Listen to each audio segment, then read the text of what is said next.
Hello, EAGxVirtual Unconference. I'm Naryan, and I'm one of the co-founders of ThinkBetter. I'm not going to start by telling you about ThinkBetter, but I'm going to walk you through our thought process and what we're thinking about. And through this, I hope that you'll get a better understanding of who we are and what we do. So for me, it starts off with this long-term view that there's something like a 1 in 6 chance that humanity doesn't survive the next century. And what can we do to prevent this? So I'm thinking about two major questions here, and this is where my mind goes when I'm faced with that question. What is the effective altruism community that will actually help us navigate down this 1 in 6 kind of pathway to surviving the next 100 years? What does the effective altruism community look like that is doing great things for the world?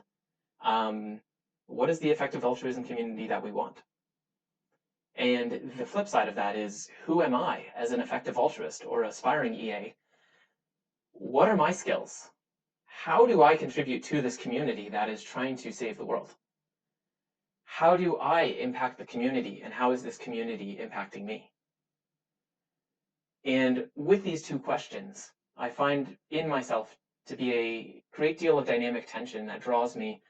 I can feel my curiosity pulling me in directions to say, well, I don't know. What am I going to think about here? So let's start with a straw man. So one of the ways that we might answer this question, or maybe we just want to say, well, how do we save the world? Well, let's work on things that seem meaningful to ourselves. Just whatever it was that I came in believing, I'll just keep working on that, and that seems like a good thing. It's great if we can get a lot of people doing that. But then one might discover the rationality community or effective altruism. And they might have a bit more of a developed sense of where we want to go. Something about, let's learn about the world, figure out what the most important problems are. Let's make sure we're always updating, in a fancy Bayesian sense. Calculate lots of expected values. That's what I was doing when I made my spreadsheet to try and say, what is it I should do with my life? And then once I can calculate the highest expected value for me, just do that thing. It's a great linear way of thinking. And that works in simple spaces. But we're actually living in this weird place with all of these cool feedback loops that just sort of pop up. And once you start looking at second and third order events, impacts, this whole thing kind of goes out the window. Well, this was my expected value, and it seems reasonable that I should be focusing on this thing. But if I look at the second order effects of fighting poverty in Africa, oh, but what about second order fighting poverty in Asia because of global instability? Well, now we need to go to the third order effects. And suddenly your Excel sheet that you're trying to solve the world with, it just sort of breaks. You'll get these, circular reference errors. So that's challenging. I could go down the path of trying to learn more AI, more machine learning to get smarter computers to help me solve this. But instead, I'm thinking about things in a little bit of a different way. So what are some of the attributes of this effective altruism community that is best suited to save the world? So I've got a couple of these guys here. Well, I was thinking about a community where there's networks of support. So every person in the community is connected with several other close friends that check in on them, and they say, hey, how are you doing? Are you feeling burned out? And of course, all feelings are welcome here. So it's okay to feel shame that you're not doing as much as you think that you should be. We welcome that feeling. I was there too. Like, bring where you are. A community where everything is a learning opportunity. It's safe to fail. Oh, I tried making this startup and it didn't really work out, but you know what? I posted in the EA forum and a lot of people learned from this. That's cool. I think that's the type of community that's going to help us. And I guess I could even go one step further, like build out actual relational maps. A map of the actual community of people. Let's see if my map will load. I have an actual map of various spaces of which effective altruism is a part. But then you start looking at the interconnected things and you realize that effective altruism is part of a much larger network of all of these different organisms that all have different pieces of the puzzle. Who are we? Who should we be in this type of environment? So I was looking at what are some of these things. and to be super hyper rational. Oh yeah, that's awesome. But what else? Learning to work with complexity. What do we do when the world gives us all of these crazy feedback loops and buffering systems, and how do we identify these meta level patterns and work with that? What about trauma? I was surprised when I started doing a bunch of this work that there is a whole emotional system within us that isn't necessarily able to be talked about by the part of my brain that puts words in my mouth, but I can feel it, and if I learn to listen, I can actually work with this and heal emotional traumas. A lot of these traumas have been coming up to the surface and changing how I act, changing how I behave. What am I scared to do? What do I feel comfortable with? And the more I can actually work with my traumas, the better I can show up in the world. Hey, let's bring it back to like CFAR and rationality, cultivating good habits. I think if I can be the type of person who can cultivate good habits, that's going to make me a more effective person. Acting with love towards others, listening to others' perspectives, increasing our own perception of internal states. So thinking about it like that, it's not linear, it's not structured. I'm looking at clusters of attributes and thinking, how do I even make sense out of this? Well, to move through the complexity, we actually can find some simplicity on the other side of that. So if I notice that actually there is this really nice feedback loop going in between these two questions. The question of who are we, and how do we create this community? And how does the community help create us? There's this beautiful autopoetic feedback loop that exists. And so what would it look like for a new EA to say, I'm curious about effective altruism. They start engaging with the community. They get connected with people. They feel supported. And they find themselves growing intellectually. They find themselves growing spiritually. They find themselves becoming a better person, more capable of solving the world's problems. And they go back and they help create the effective altruism community that will help other people on their journey. And now what took that person 5 years to develop is now they're learning that in 3, because the effective altruism community has grown and matured. The way that I'm describing this effective altruism community and effective altruists is the same way in which ThinkBetter is thinking about the ThinkBetter ecosystem and the people that are participating within the ThinkBetter ecosystem. There's not necessarily participants or organizers. We all exist on this platform for us to learn, for us to teach each other, and to create this ecosystem with this feedback loop. That's what we're currently working on. It took us a while to get there. We started out by saying, what seems meaningful to work on? Oh, well, I like rationality. Let's build a spreadsheet to save the world. Well, it seems like a whole bunch of things get improved if we can improve the coordination and thinking of humanity, if we can reduce global conflict, if we can increase global cooperation. A lot of these other things have some downstream risks. Cool. Nice and linear. I love it. But what we're working on now, because we've continued to learn as we run these workshops and learn from it, we go, wow, we taught a whole bunch of people how to do habit building, and that didn't really work. We did a lesson on procrastination, and that connected with like 2 out of 12 people. This is difficult.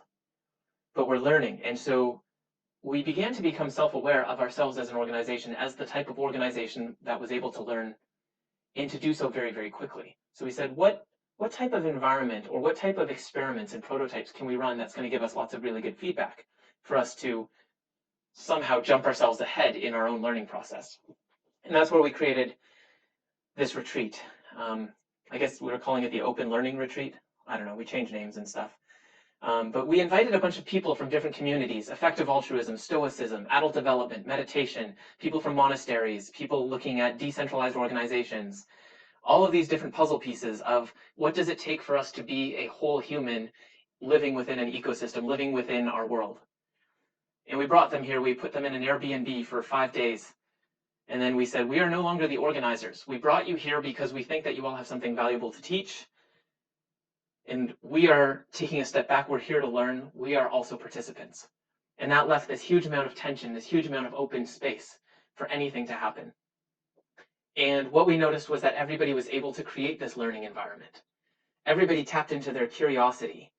It became a group norm to want to point out our own self-awareness or to spot cognitive blind spots in ourselves and others. People taught each other things from different communities and learned from each other. We then went out, and after this retreat, continued to frequent the events and activities of different people. You'd have people from the authentic relating community coming out to effective altruism. You'd have people from the rationality community hosting a workshop, and a bunch of people from psychedelics and stoicism showing up. And suddenly the seed of an ecosystem is born. And that is the ecosystem that we're currently cultivating. We've got some different. One of the patterns that we noticed in our retreat, and this is sort of on the cutting edge of what we're learning right now, is the sort of prerequisite for people to get the most out of this type of experience. And that would be openness, curiosity. Realizing that the way you see the world is just one perspective, and that there's actually so much out there. And I don't mean that in the sense of, oh yeah, I get it, like the things I think are not reality, the map is not the territory, but I mean viscerally feeling that and being driven by this new curiosity to say, wow, the world is so big and I know so little. How do I learn? That cultivating that is important. Avoiding self-deception. And once you have that curiosity, you become really engaged with, how do I make better maps? How do I make better external maps? How do I go to less wrong and learn all of the tools of making proper reasoning or doing proper reasoning? How do I visit the meditation communities and do a 10-day silent retreat and learn to explore my inner world? How do I make a map of my internal subjectiveness? And now that I've got these maps and I'm starting to really understand reality, I find this sense of self-authoring agency. Oh, here's my map. Where do I want to go? Do I just want to listen to other people telling me where to go? Or do I have my own direction that I want to take things? How do I show up and start going around everywhere, creating businesses, telling my family I love them, I don't know, making Zoom meetings for your friends, running workshops? How do you find it within yourself to actually start acting in the world and acting of your own accord? And once you're acting of your own accord and actually starting to steer yourself throughout your maps, you begin to realize that there's a bit more context and that, oh, it's not just me that is deciding where I'm going in life. Actually, the community I'm in still plays such a large influence on me. I'm not just listening blindly to this influence of the context, but nor am I blindly following what I consider to be my own internal sense of direction, my own agency. I realize that my agency is shaped by the context around me. And that opens up a whole nother playing field. Seeing the context, realizing that your perspective within a system could be broadened by gaining the other perspectives within that system, such that you actually gain an understanding of the whole system. And that shows you different things. And then I'd say the part where I am in my learning is, well, I'm still working on every single one of these things, but the thing that's exciting me is how to cultivate ecosystems.